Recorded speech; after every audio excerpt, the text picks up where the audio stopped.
श्री कृष्णाय वासुदेवाय हरये परमात्मने प्रणतः क्लेशनाशाय गोविंदाय नमो नमः। इतनी कथा सुनकर शौनक ऋषि श्री सूत जी से बोले, हे सूत जी, कृपा करके अब कार्तिक कथा तुलसी का महात्म कहिए। तुलसी श्री भगवान जी को इतने प्रिय क्यों है?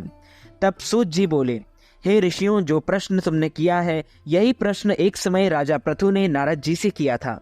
तब नारद जी ने राजा पृथु को जो कुछ बताया वही मैं तुमसे कहता हूँ। एक समय नारद जी से राजा पृथु ने पूछा कि हे ऋषिवर, भगवान को तुलसी क्यों अधिक प्रिय है? आप इसका महात्म कहिए। नारद जी बोले, हे राजन, एक समय देवराज इंद्र बहुत से देवताओं के साथ महादेव भगवान शिव के दर्शनों के लिए गए। जब वे कैलाश पर पहुंचे तो वहां उन्होंने एक बड़े ही विकराल और भयंकर आंखों वाले पुरुष को देखा। उसे देखकर इंद्र ने पूछा कि तू कौन है?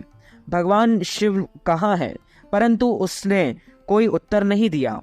कई बार पूछने पर भी जब उसने कोई उत्तर नहीं दिया तो देवराज इंद्र ने क्रोध में आकर अपना वज्र उसके कंठ पर दे मारा, जिससे उसका कंठ नीला पड़ गया। परंतु इंद्र का वज्र भी भस्म हो गया। फिर उस विकराल पुरुष की आंखों से एक प्रचंड अग्नि निकली। उसे देखकर ऐसा प्रतीत होता था मानो वह इंद्र सहित पूरे संसार को जलाकर भस्म कर देगी। यह कौतुक देखकर देवगुरु बृहस्पति समझ गए कि यह भगवान शिव की लीला है। अतः उन्होंने तुरंत इंद्र को दंडकार झुकाया और स्वयं हाथ जोड़कर भगवान शिव की स्तुति करने लगे कि हे देवादिदेव, हे त्रिपुरासुर और अकासुर का नाश करने वाले, यज्ञ का फल देने वाले त्रिपुरारी, आपको नमस्कार है, आपको बारंबार नमस्कार है। हे ब्राह्मणों की रक्षा करने वाले देवादिदेव, आपको फिर नमस्कार है। नारद जी बोले कि हे महाराज पृथु, इस प्रकार बृहस्पति जी की विनती सुनकर महादेव जी ने समस्त ब्रह्मांड को भस्म कर देने को आतुर उस अग्नि को स्थिर कर दिया और कहने लगे कि हे देवताओं, वर मांगो। मैं तुम्हारी स्तुति सुनकर अति प्रसन्न हुआ हूँ। मैं इंद्र को जीवन दान देता हूँ और हे बृहस्पति जी, आज से तुम्हारा नाम भी जीव होगा। बृहस्पति जी कहने लगे, हे महादेव, यदि आप प्रसन्न हैं तो इंद्र की रक्षा कीजिए और संसार को दग्ध कर देने वाली इस अग्नि को जो आपके नेत्रों से उत्पन्न हुई है शांत कीजिए।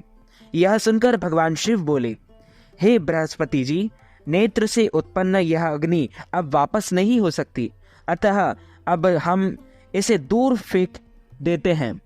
ऐसा कहकर भगवान शिव ने उस अग्नि को हाथ में लेकर दूर समुद्र की ओर फेंक दिया। वह गंगा सागर में जा गिरी और एक बालक रूप होकर रोने लगी। उसके रोने की आवाज इतनी भयंकर थी कि पृथ्वी कांपने लगी। सप्तलोक बहरे हो गए। ऐसा भयंकर नाद सुनकर नारद जी वहां आए और समुद्र की गोद में एक बालक को देखकर आश्चर्य से भर उठे। तभी समुद्र ने उपस्थित होकर उनका अभिवादन किया। ब्रह्मा जी ने आश्चर्य से पूछा कि यह बालक किसका है? तब समुद्र ने बड़े आदर से बालक को उठाकर ब्रह्मा जी की गोद में दे दिया और बोले, यह मेरा पुत्र है जो गंगा से उत्पन्न हुआ है। अब आप ही इसके जात कर्म कराइए। ब्रह्मा जी की गोद से में जाते ही उस बालक ने ब्रह्मा जी की दाढ़ी पकड़कर उमेट दी।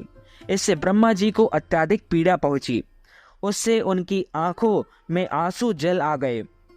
अतः उसके हाथ से दाढ़ी छुड़ाकर उन्होंने कहा, इसने हमारी आंखों में जल निकाला है, इसलिए इसका नाम जलंधर होगा और भगवान शिव के अतिरिक्त यह किसी के हाथों से नहीं मरेगा, क्योंकि इसकी उत्पत्ति शिव के अंश से ही हुई है। यह तत्काल ही युवा हो जाएगा। ब्रह्मा जी के वचन के अनुसार वह बालक तुरंत ही युवा हो गया। तब ब्रह्मा जी ने दैत्य गुरु शुक्राचार्य को बुलाकर उसका राज्य अभिषेक कराया और अंतर्ध्यान हो गए। इसके बाद समुद्र ने काल नेमी की कन्या वृंदा के साथ उसका विवाह कर दिया। वृंदा अति पवित्र एवं अत्यंत सुंदर थी। परम सुंदरी वृंदा के साथ विवाह कर जलंधर प्रसन्नतापूर्वक दिन व्यतीत करने लगा। वृंदा उसकी हृदय से सेवा करती और सदा उसके सुख का ध्यान रखती थी। वह पतिव्रता थी। जब भी जलंधर घर में आता तो वृंदा से प्यार से भोजन परोसती और अपने हाथों से पंखा झलती थी। उसे पाद्य अर्घ और आचमन अर्पण करती। वह अपने पति को नारायण समझकर उसकी सेवा करती थी। इस प्रकार श्री कार्तिक मास का 11वां अध्याय संपन्न हुआ। बोलिए श्री लक्ष्मी नारायण भगवान की जय, श्री कृष्णचंद्र भगवान की जय। तो मित्रों, हमारे इस ज्ञानवर्धक वीडियो को आप अधिक से अधिक लोगों को शेयर कीजिएगा, लाइक कीजिएगा, कमेंट कीजिएगा और सब्सक्राइब करके बेल आइकन को भी ऑन कर लीजिए ऐसे ही नई नई वीडियो देखने के लिए। आप सभी को सादर जय श्री कृष्ण, सादर धन्यवाद।